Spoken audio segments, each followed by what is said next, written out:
الشيطان الرجيم. بسم الله الرحمن الرحيم. الحمد لله رب العالمين الرحمن الرحيم مالك يوم الدين إياك نعبد وإياك نستعين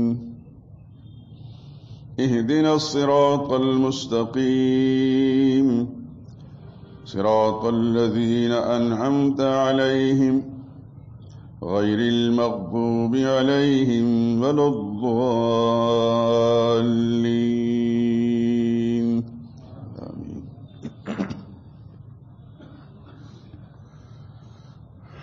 سب سے پہلے درود پاک پڑھ لیں آپ. اللهم صل على محمد وعلى آل محمد كما صليت على إبراهيم وعلى آل إبراهيم إنك حميد مجيد. اللهم بارك على محمد وعلى آل محمد كما باركت على إبراهيم وعلى آل إبراهيم إنك حميد مجيد.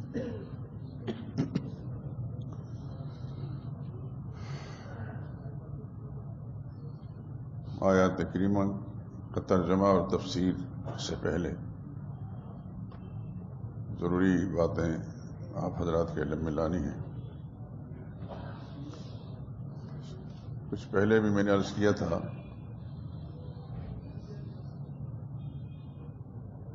کہ 2 مرتبہ قرآن حکیم مکمل کرنے کے بعد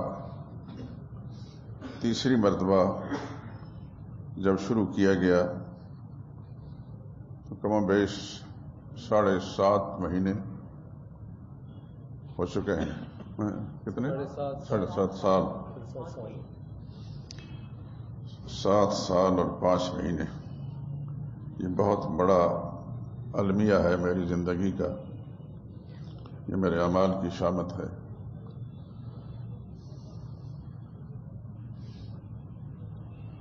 اور اس عرصے میں ہم نے سورہ بقرہ مکمل کی تھی. اب جب کہ کچھ عرصے سے بہت زبردست ضائعہ دل میں پیدا ہو رہا تھا اور اپنی کمی کا احساس بھی،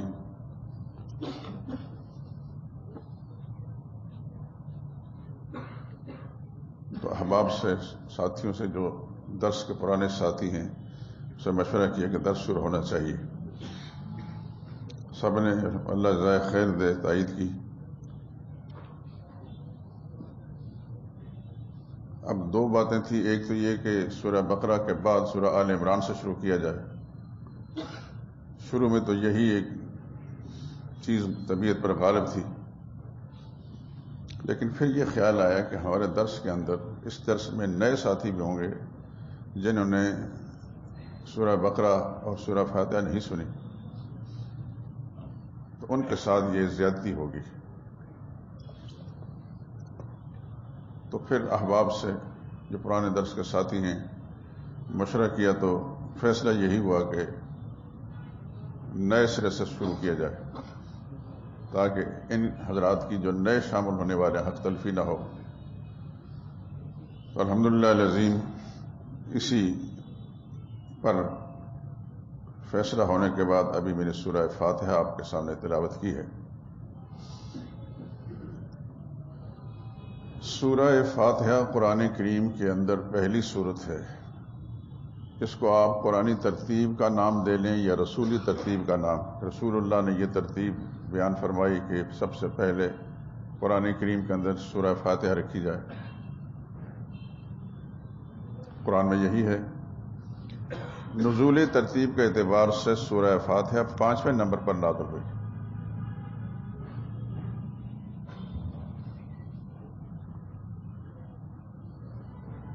اس سورہ مبارکہ کے بہت سے نام ہیں.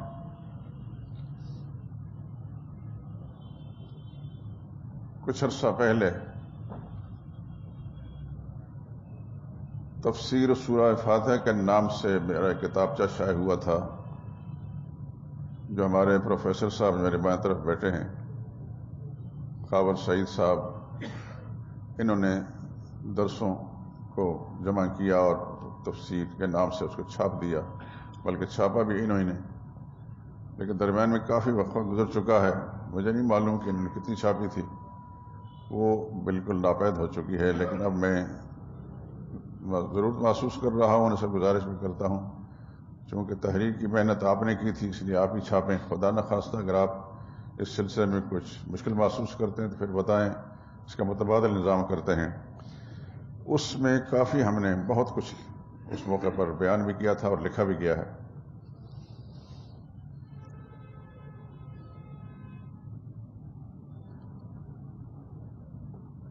سورہ فاتحہ، ان کے ناموں کا تذکرہ میں انشاءاللہ بعد میں کروں گا۔ سب سے پہلا کلمہ اس کا الحمدللہ رب العالمین، سب مسلمانوں کو یاد ہوتی ہے۔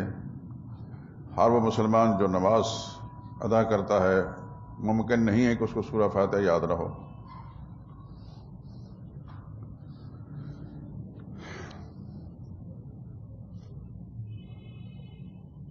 اور بہت سے ہمارے احباب ان کو اس کا ترجمہ بھی معلوم ہوتا ہے۔ میں کچھ چیزیں ایسی جن کی طرف عام احباب کو توجہ نہیں ہوتی یا ان کا مطالعہ نہیں ہوتا یا انہوں نے سنا نہیں ہوتا، اس کی طرف توجہ دلا دوں۔ اس کا پہلا کلمہ ہے الحمد، جس کا معنی ہے تمام تعریفیں۔ یہی تراجم کے اندر لکھا جاتا ہے، سب تعریفیں، تمام تعریفیں۔ اس میں لفظ ال جو ہے اس کا معنی ہے سب، حمد کا معنی ہے تعریف، سب تعریفیں۔ سب تعریفیں اللہ کے لیے ہیں جو رب العالمین ہے۔ یہاں یہ ایک اشکال پیدا ہوتا ہے کہ سب تعریفیں تو اللہ کے لیے نہیں ہوتی۔ اب توجہ میری طرف فرمائیں۔ دیکھیں، آپ بے شمار انسانوں کی تعریفیں کرتے ہیں ان کی خوبیوں اور کمالات کی بنا پر۔ انبیاء اکرام علیہ الصلوۃ والسلام کی تعریفیں، خود ہمارے آقا حضرت محمد مصطفیٰ صلی اللہ علیہ وسلم کی بے شمار تعریفیں، اور یہ بات کسی شک اور شبہ سے بالا نہیں۔ علماء کی تعریفیں، فقہاء کی تعریفیں، محدثین کی تعریفیں، عام انسانوں میں سے جو سخی لوگ ہیں ان کی تعریفیں سخاوت کی بنا پر، جو بہادر لوگ ہیں ان کی بہادری کی بنا پر ان کی تعریفیں ہوتی ہیں۔ تو سب تعریفیں تو پھر اللہ کی نہ ہوئی۔ یہ ایک نقطہ ہے جس کی طرف آپ حضرات کو میں متوجہ کرانا چاہتا ہوں۔ اللہ کے فضل سے آپ کو یہ یہاں ملے گی، اللہ کی مہربانی سے۔ جن اساتذہ کرام کے سامنے ہم نے اپنے گھٹنے ٹیکے، زانو تلمس طے کیے، ان پر خدا کی اربوں کھربوں رحمت نازل ہوں، انہوں نے ان نکات کی طرف توجہ دلائی، اور الحمدللہ العظیم آپ حضرات کے سامنے یہ بات بیان کی جا رہی ہے۔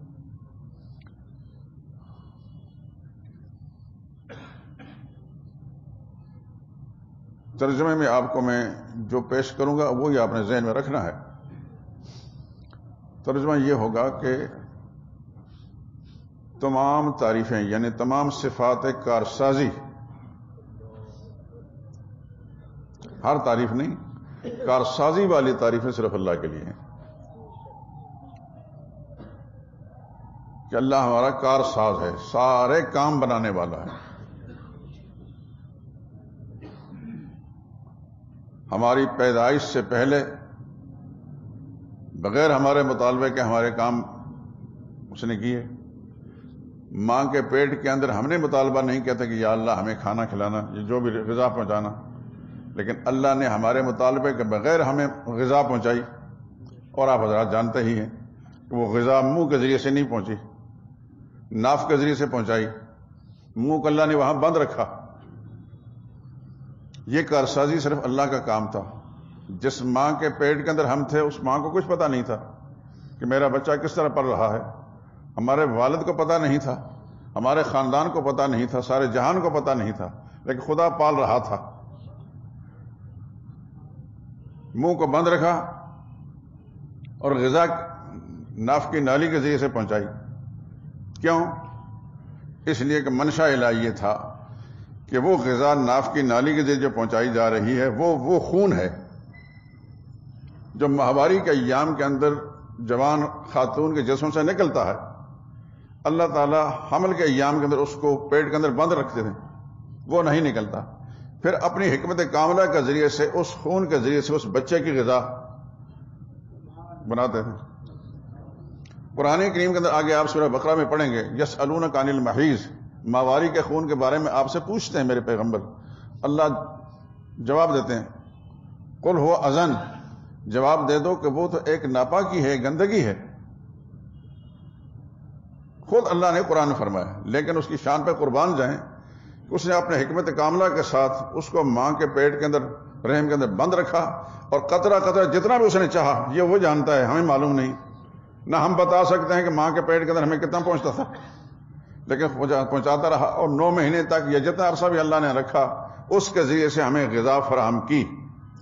اور جب دنیا میں بھیجنے کا فیصلہ کیا تو دنیا کی ہوا لگنے کے ساتھ ہی ہماری دایا نے یا ڈاکٹر نے وہ ناف کی نالی جو ہے کینچی سے کاٹ کر ہماری غذا پہنچنے کا راستہ بند کر دیا۔ لیکن اللہ کی شان پر قربان جائیں کہ پھر اس نے ہماری غذا کا راستہ ہماری ماں کے جسم کے اندر، چھاتی کے اندر پیدا کر دیا پہلے ہی، اور پھر اس دودھ کے ذریعے سے، قطرہ قطرہ دودھ کے ذریعے سے ہماری غذا ہمیں ملتی رہی۔ اور پھر کوئی بچہ نہیں بتا سکتا، نہ آپ بتا سکتے ہیں، نہ میں بتا سکتا ہوں کہ وہ دودھ کیسا تھا، وہ میٹھا تھا یا پھیکا تھا، بدمزہ تھا یا خوش ذائقہ تھا، کیسا تھا۔ لیکن یہ اگر خدا بچے کو زبان دے تو بتا سکتا ہے کہ دنیا کی کوئی چیز اتنی لذیذ نہیں جو ماں کا وہ دودھ ہوتا ہے۔ اور اس کے ذریعے سے ایک عرصے تک ہماری پرورش کرتا رہا، اور پھر کچھ عرصے کے بعد ہم اس قابل ہوئے کہ ہمیں معمولی سی دودھ کے علاوہ کوئی غذا ہماری مائیں منہ پر ڈالتی رہیں، اور ہم ان کو تناول کرتے رہے، کھاتے رہے۔ جوں جوں عمر بڑھتی گئی تو غذا میں بھی اضافہ ہوتا رہا۔ ایک وقت ایسا آیا، اب جوانی کی حدود میں جب پہنچے تو دودھ تو وہ تو اس سے تو ہم ہٹ گئے، لیکن ایک ٹھوس غذا ایسی ملی کہ ہم گوشت بھی ہڑپ کر جاتے رہے، اور باقی سب کی سب چیزیں۔ یہ درجہ بجا رب العالمین نے ہماری تربیت فرمائی ہے۔ تو جیسے آگے آ رہا ہے رب العالمین، تو الحمد کا معنی ہے وہ تعریف جو صفات کارسازی والی ہے۔ ہر تعریف نہیں، ہر تعریف تو دنیا کے بے شمار چیزوں کی ہے، انسانوں کی ہے، لیکن اللہ کی وہ تعریف یہاں مراد ہے کہ وہ جو انسان اس کا ارتکاب نہیں کر سکتے، انسان پیدا نہیں کر سکتے، انسان رب نہیں بن سکتا، انسان شفا نہیں دے سکتا، انسان بے شمار انسان کی جو ضرورتیں ہیں ان کو دوسرا انسان نہیں پوری کر سکتا، چاہے وہ دوسرا انسان پیغمبر کیا نہ ہو۔ پیغمبر خود اپنے ضرورتیں پوری کرنے کے لیے رب العالمین کا محتاج ہے اور اللہ سے مانگتا ہے۔ تو الحمد کا معنی ہے وہ تعریف جو کارسازی والی ہو، جو قدرت کے جو کارنامے ہیں، قدرت کے کارنامے جو دوسرا نہیں کر سکتا، ان کارناموں پر جو تعریف ہے وہ صرف اللہ ہی کے لیے۔ اللہ کے سوا کوئی پیدا نہیں کر سکتے، وہ خالق ہے، خالقیت کی بنیاد پر اللہ کی تعریف۔ وہ مالک ہے، وہ رازق ہے، وہ قادر ہے، وہ قدیر ہے، وہ مقتدر ہے، وہ قوی ہے، وہ عزیز ہے، وہ متین ہے، وہ رحمان ہے، وہ رحیم ہے، وہ کریم ہے، وہ ستار ہے، وہ غفار ہے، وہ قہار ہے، وہ جبار ہے۔ یہ ساری کی ساری صفتیں جو ہیں صرف رب العالمین کی ہیں، اور ان صفات کی بنا پر جو تعریف ہوگی صرف اللہ ہی کی ہوگی۔ لیکن بعض انسانوں کے اندر مثلا ایک آدمی بڑا بہادر ہے، اس کی تعریف کی جاتی ہے، لیکن یہ وہ تعریف نہیں جو خالق کی جاتی ہے۔ اس لیے یہاں اس آیہ کریمہ میں ترجمہ اس کا یوں کریں، الحمدللہ، تمام صفات کارسازی والی، قدرت والی صفتوں کی تعریف جو ہے وہ صرف اللہ ہی کی ہے۔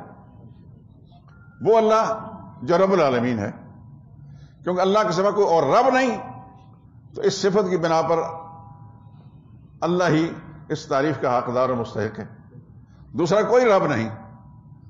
دیکھیے ہم، جیسے میں نے ذکر کیا، ہماری ماں رب نہیں تھی، وہ خود جو غذا کھاتی تھی وہ ہمارے پیٹ میں نہیں جاتا تھا، اس سے اس کی نشو و نما ہوتی تھی۔ میں نے جیسا قرآن کریم کی آیت کے حوالے سے بتا دیا کہ ہماری غذا وہ چیز اللہ نے بنائی جس کو خود اللہ نے قرآن کریم کے اندر زہر قرار دیا ہے، ناپاکی بھی قرار دیا ہے، لیکن اس کی شان پر قربان جائیں، وہ جب چاہتا ہے تو اس کے ذریعے سے ایک ننھی سی جان کی غذا کا سامان بنا دیتا ہے۔ تو حمد سے مراد یہاں وہ تعریف ہے، حمد بمعنی وہ تعریف ہے جو تعریف صفات کارسازی پر ہوتی ہے، عام تعریفیں نہیں، ورنہ عام تعریفیں تو بے شمار مخلوق کی بھی ہیں، انسانوں کی بھی ہیں، حیوانوں کی بھی ہیں۔ مثلا ایک بھینس ہے یا گائے ہے، بہت زیادہ دودھ دیتی ہے تو اس کو لوگ تعریف کرتے ہیں، وہ حیوان ہے لیکن اس کی تعریف کی جاتی ہے، لیکن اس کے اندر بھی جو صفت پیدا کی وہ اللہ ہی نے بنائی۔ اور ایک نقطہ اور سمجھ لیجئے، حمد اس تعریف کو کہا جاتا ہے جس کی تعریف کی جائے اس کی وہ خوبی ذاتی ہو، اس کی وہ کسی دوسرے کی عطا کردہ نہ ہو۔ جس ذات کی وہ تعریف کی جا رہی ہے اس کی وہ خوبی اس کی ذاتی ہو، اس کو کسی اور نے نہ دی ہو۔ مثال کے طور پر آپ حضرات میں بہادری ہے، یہ صفت آپ کی ذاتی نہیں، میرے اللہ پاک نے دی ہے۔ ہمارے اندر جو بھی کوئی خوبی اور کمال ہے یہ ہمارا ذاتی نہیں، کائنات کا کوئی ذرہ بھی اس کا کمال ہے وہ ہمارا ذاتی نہیں، اس کا ذاتی نہیں، یہ کس کا ہے؟ اللہ کا ہے۔ تو جس کی بھی جو تعریف کی جائے گی بالآخر ذات باری کی طرف جائے گی۔ فارسی کا ایک شعر ہے، حمد را باتو نسبت درست، اے اللہ حمد کی نسبت تیری ذات کے لیے ہی مخصوص اور درست ہے، بردر ہر کے رفت بردر تست، کیونکہ کوئی انسان کسی دروازے پر جائے گا وہ بالآخر تیرے دروازے پر آتا ہے کہ اس کے اندر جو خوبی ہے تو نہیں عطا کی اس کو۔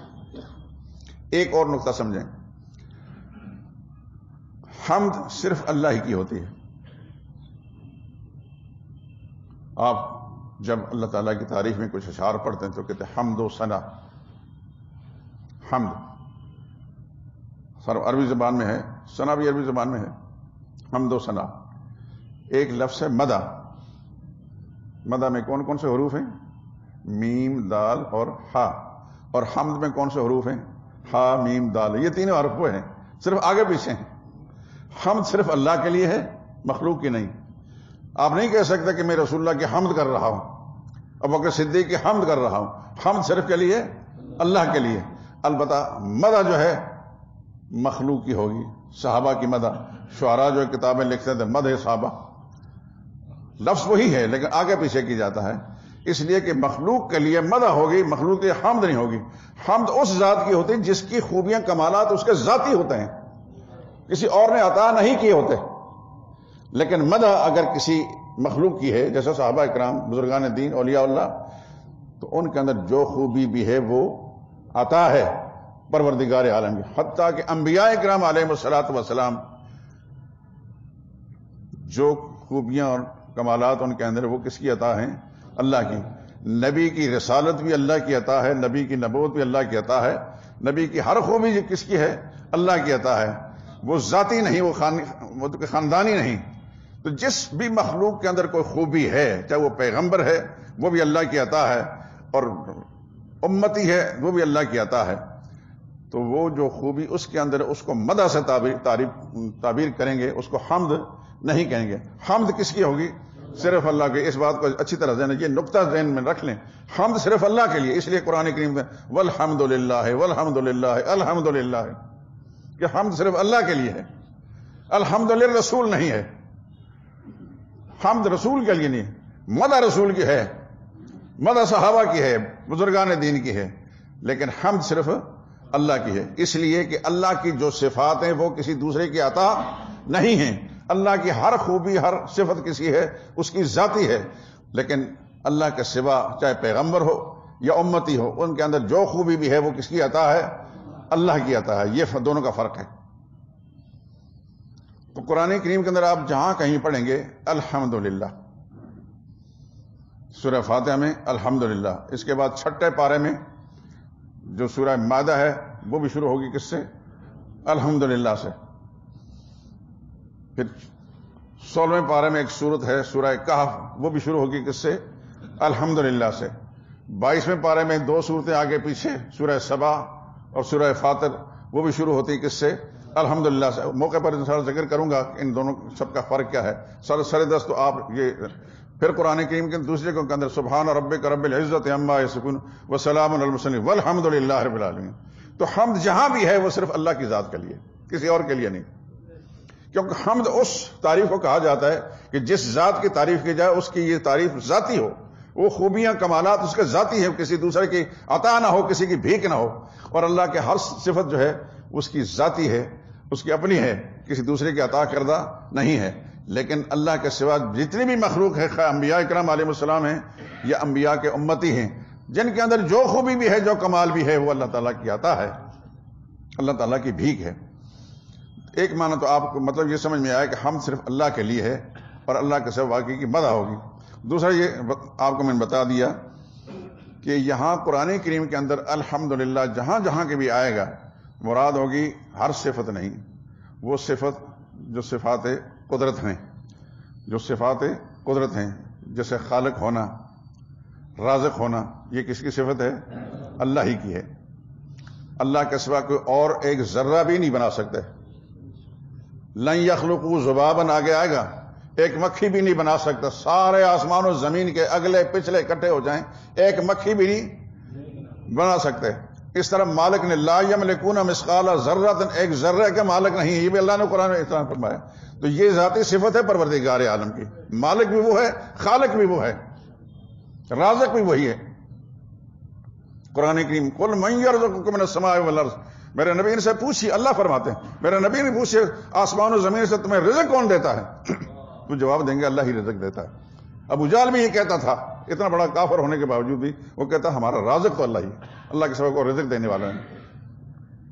تو کچھ صفات قدرت جو ہیں ان کو سامنے رکھ کر حمد اللہ کی ذات کی طرف کی جائے گی.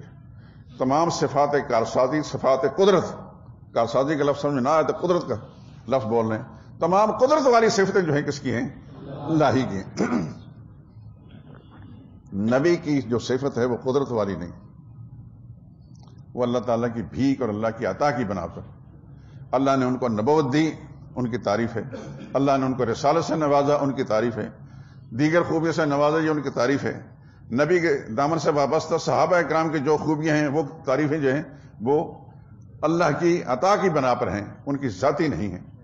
یہ ایک ذہن نشین فرما لے اس بات کو اچھی طرح کہ ساری مخلوق انبیاء اکرام سمیت جس کے پاس جو خوبی ہے، جو کمال ہے، وہ اللہ کا دیا ہوا ہے. اس واسطے ان کی اس خوبی کی بنا پر ان کی مدح تو ہوگی، ان کی حمد نہیں ہوگی. حمد اس ذات کی ہوتی ہے جس کی خوبیاں اور جس کے کمالات ذاتی ہوتے ہیں، کسی دوسرے کی بھیک اور عطا نہیں ہوتے.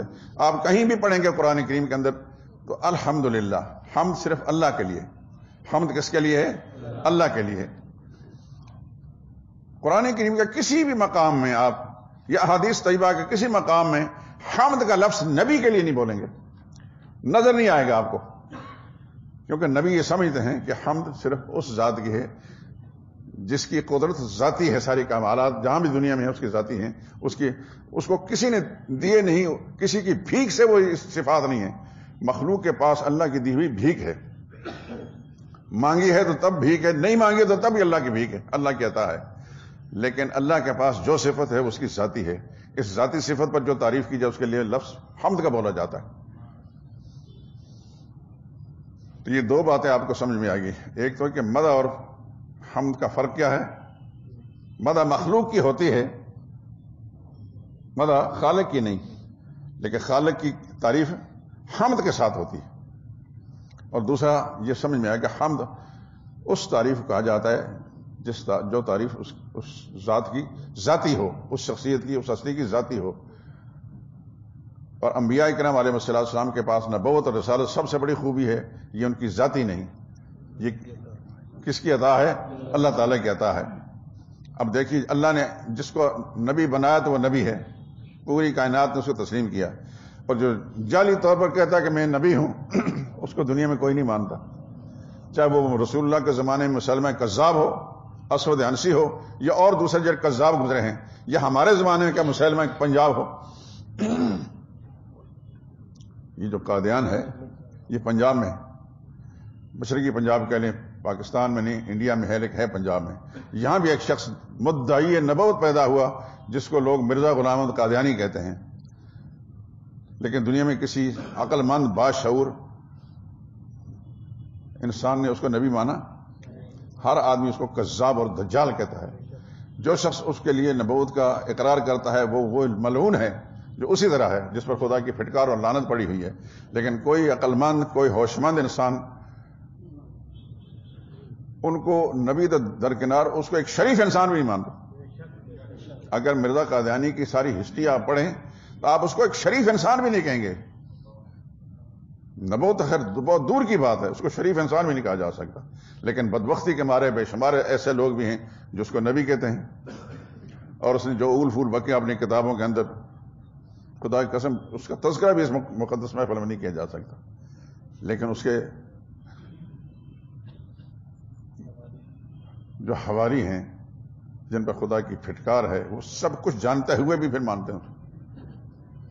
اور اس وقت آپ کا جو پاکستان ہے، اللہ کی کتاب آپ کے سامنے کھلی ہوئی ہے. ہر وقت دعائیں مانگیں اور قرآن کریم پڑھنے کے بعد جو دعا مانگیں اس کے اندر یا اللہ، اس وقت پاکستان ایک اس فتنے میں گھرا ہوا ہے جس میں بڑا فتنہ قادیانیت کا ہے، بہت بڑا. کہاں کہاں ہے اس کی تفصیل میں جانے کی ضرورت نہیں، یا نہ یہ موقع ہے قرآن کریم کے درس کا. لیکن گھیر لیا ہے اس فتنے نے. اور ایک اندیشے کی بات پر یا اللہ یہ ہمیشہ غلط ثابت کر دے کہ دنیا کفر نے اس کے اندر سکھ بھی شامل ہیں اور قادیانی، ان دونوں کا ایک ایسی ریاست بنانے کا کہ اس میں مشرقی پنجاب جس میں سکھ رہتے ہیں اور یہ ہمارا پنجاب ہے، اس کو ملا کر ایک نئی سکھ اور قادیانی ریاست بنانے کا پروگرام ہے. اللہ سے دعا کریں صرف اپنے کاروبار کے اندر نہیں بلکہ اپنے آپ کو، اپنے نسلوں کو ان کفر سے اور گمراہی سے بچانے کے لیے دعا ہمیشہ مانگا کریں کہ یا اللہ ان سازشوں سے اس ملک کو، اس ملک میں بسنے والے لوگوں کو محفوظ فرما اور سازشیں کرنے والوں کو کیفر کردار تک پہنچا دے. تو سب سے پہلی آیت قرآن کریم کی الحمدللہ. تمام تعریفیں یعنی صفات کارسازی کس کے لیے ہیں؟ صرف اللہ کے. یہ للہ کا لام کی جو زیر ہے نا، اس کا بنا صرف. میں آسان لفظ میں بتاتا ہوں اس کا کیا معنی کریں گے. صرف تمام کارسازی والی صفت صرف اللہ کے لیے ہیں. پھر آگے اس کی دلیل ہے کچھ کہ اللہ کے لیے کیوں ہیں کہ وہ رب العالمین ہے. آگے پھر دوسری سے الرحمن، وہ رحمان ہے، وہ رحیم ہے، مالک یوم الدین، روز جزا کا مالک. یہ صفات اس کے ثبوت ہیں کہ ساری صفات کارسازی اللہ کے لیے کیوں ہیں کہ وہ رب العالمین بھی ہے، وہ رحمان بھی ہے، وہ رحیم بھی ہے، روز جزا کا مالک ہے. جس کے اندر یہ کمالات، یہ عظمتیں ہیں، ساری صفات کارسازی کس کی ہوتی ہیں؟ اسی کی ہوتی ہے. اللہ کے سوا کوئی رب نہیں. ابھی میں نے ایک مثال دی، ماں کے پیٹ کے اندر بچہ جو غذا ملتی ہے، کوئی اور رب ہے جس ماں کے پیٹ کے؟ وہ بھی رب نہیں، وہ اپنی بھی رب نہیں. بچے کیا رب ہوگی؟ اس بچے کا باپ رب نہیں، اس کا خاندان رب نہیں، سارا جہان رب نہیں. رب ایک ہی ہے جس نے اس کو وجود بخشا. کیسے؟ اللہ اکبر، سبحان اللہ. پانی کا ایک قطرہ، یہ انسان کیا ہے؟ پانی کی ایک بوند جو زمین پر گرد ضائع ہو جاتی ہے. لیکن خدا کی قدرت کی مشینری پر جب پڑتا ہے تو پھر لمحہ بلمحہ اس کے اندر انسانی شکل بنتی ہے. سب سے پہلے وہ منجمد خون کی طرح ہوتا ہے. پانی سے خون بنتا ہے، خون سے پھر گوشت کا لوتھڑا بنتا ہے ایک عرصے سے. اور یہ مراحل جتنے بھی ہیں اللہ کو اپنی قدرت کاملہ سے معلوم ہے کہ کتنے عرصے کے بعد اس کو خون کا منجمد خون بنانا ہے، پھر کتنے دنوں کے بعد اس کو لوتھڑا بنانا ہے، پھر کتنے دنوں کے بعد اس پر انسانی شکل بنانی ہے. تو اللہ مرحلہ ب مرحلہ پھر اس کی تربیت کرتے ہیں کہ آگے اسے رب فرمائے. یہ ربوبیت والا جو معاملہ ہے ماں کے پیٹ کے اندر سے شروع ہوتا ہے، اس کی ربوبیت وہاں سے شروع ہو جاتی ہے. رب کہتے ہیں اس ذات کو جو درجہ بدرجہ حد کمال کو پہنچانے والا، جو درجہ بدرجہ حد کمال کو تو ایک بچہ جو ہے درجہ بدرجہ، پہلے پانی کا قطرہ تھا ایک بوند، پھر اس کے بعد کیا بنا؟ خون کی شکل میں منجمد ہوا، پھر کیا بنا؟ ایک گوشت کے لوتھڑے کی شکل بنا. یہ قرآن کریم میں آگے آئے گا انشاءاللہ، میں اس موقع پر آپ کو بتاؤں گا. اور پھر وہ لوتھڑا جو ہے اس پر انسانی شکل، کہیں ناک بن رہی ہے، کہیں رخسار بن رہے ہیں، کہیں ہونٹ بن رہی ہیں، کہیں ناک اس کے کان بن رہے ہیں، کہیں ماتھا بن رہا ہے، پھر اس کے بازو بن رہے ہیں. یہ ماں کو کچھ پتا نہیں اندر کیا تبدیلیاں آ رہی ہیں، کسی کو پتا نہیں کیا تبدیلیاں آ رہی ہیں. ایک سٹیج ایسے آتی ہے کہ پھر اللہ اپنی قدرت کاملہ کا ساتھ اس کو مکمل کرنے کے بعد پھر اس میں روح ڈالتے ہیں. اللہ اکبر، اللہ اکبر. اور میں نے جس بتایا کہ اس کی غذا اس کے ناف کی نالی کے ذریعے سے جا رہی ہوتی ہے، منہ کے ذریعے سے کیوں نہیں؟ جبکہ غذا پہنچنے کا راستہ کیا ہے؟ منہ ہے. ماں کے پیٹ میں منہ پر سیل لگا دی جاتی ہے. کیوں؟ منشا الہی یہ اس بات کو ذہن نشین فرما لیں کہ منہ پاک رہے. وہ جو خون کا قطرہ اس کو پہنچ رہا ہے، ماہواری کے خون کا قطرہ اس کو غذا کے طور پر پہنچ رہا ہے، منہ کے ذریعے سے اللہ اس کو نہیں پہنچاتے کیونکہ وہ ناپاک ہے. اللہ خود فرما چکے ہیں منہ کو اللہ پاک رکھنا چاہتے ہیں کہ آئندہ چل کر اس منہ کے ذریعے سے میری حمد ثنا ہو اور میرا کلام ہو، میری تعریف ہو. جس خدا نے مجبوری کے عالم میں جب کہ بچہ ہل نہیں سکتا تھا اس کے منہ کو صاف اور پاک رکھا، جب انسان دنیا میں آ جاتا ہے شعور کو پہنچ جاتا ہے اپنے اختیار سے منہ کے اندر ناپاک چیزیں ڈالتا ہے. شراب پاک ہے کہ ناپاک ہے؟ ناپاک چیزیں ہیں. اللہ حضرت کے میں سب کا نام نہیں لیتا لیکن آپ حضرات اس ذہن کو رکھیں، جس اللہ نے بچے کو ماں کے پیٹ کے اندر اس کے منہ کو پاک رکھا، اس کا منشا یہ ہے کہ اس منہ کے ذریعے سے میری حمد و ثنا ہو، میرا نام لیا جائے. مجبوری کے میں جب کچھ نہیں کر سکتا تھا تب اللہ نے اس کو پاک رکھا، اور جب اختیار اس کو آ گیا تو پھر اپنے اختیار سے اس کو ناپاک کرتا ہے. کیا منہ میں ڈالتا ہے؟ کیا منہ میں ڈالتا ہے؟ آپ حضرات زیادہ سمجھدار اس معاملے میں. تو اللہ سے یہ دعا کریں انہی لمحوں کے اندر کہ یا اللہ اگر ہمارے اندر یہ غلطی ہے یا اللہ اسے نجات دے دے. تو سب کچھ کرنے والا ہے، تو فعال لما یرید، علی کل شیء قدیر ہے، ہر چیز پر قادر تو ہے، جو چاہتا ہے تو کر سکتا ہے. ہمارے اندر کمی آئی ہے تو یا اللہ اس کمی کو تو اپنی قدرت کاملہ کے ساتھ اس کی اصلاح فرما دے اور ہمیں وہی شکل دے دے جو تیرا منشا ہے، تیری مطلوب ہے کہ ہم اپنے منہ کو پاک رکھیں، اس منہ کے ذریعے سے تیری حمد و ثنا و تیرا کلام ہو، اس کے اندر ناپاک چیزیں نہ ڈالیں. جو چیزیں ناپاک ہیں، جو بدبودار چیزیں ہیں ان کو منہ میں نہ ڈالیں، پاک اور صاف رہیں. خدا بند کو سب کو اپنے رحمتوں کے ساتھ نواز دے. آج کی اس درس کے اندر یہ تمہیدی درس ہے، یہ آپ حضرات اللہ آپ کو جزائے خیر عطا فرمائے، اللہ آپ کے بیٹھنے کو قبول فرما لے اور قرآن کریم کے علوم سے آپ کو بارآور فرما دے.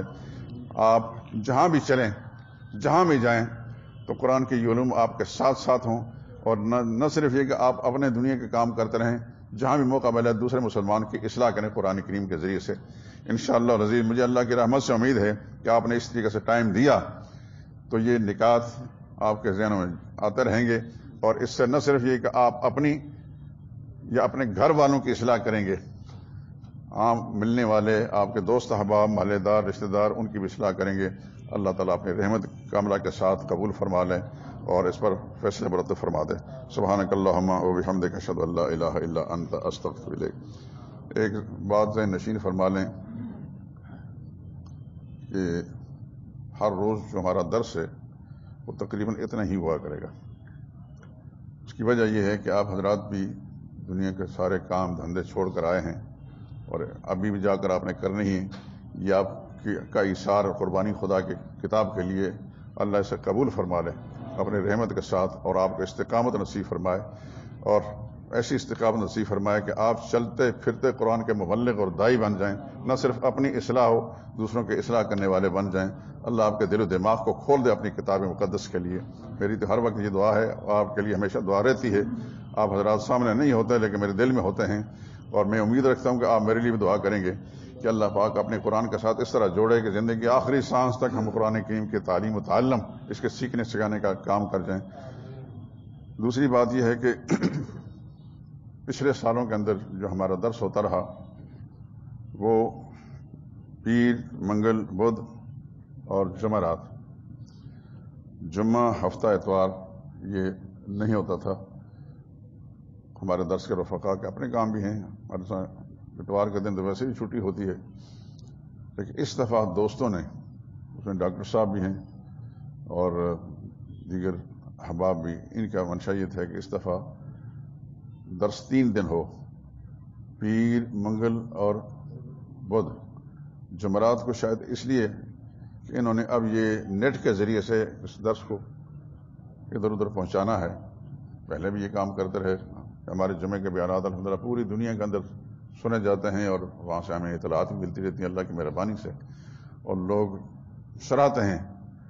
اللہ کی بارگاہ میں قبولیت ہے، اللہ کے ہاں قبولیت ہو جائے تو انشاءاللہ العزیز کا بڑا فائدہ لوگوں کو ہوگا.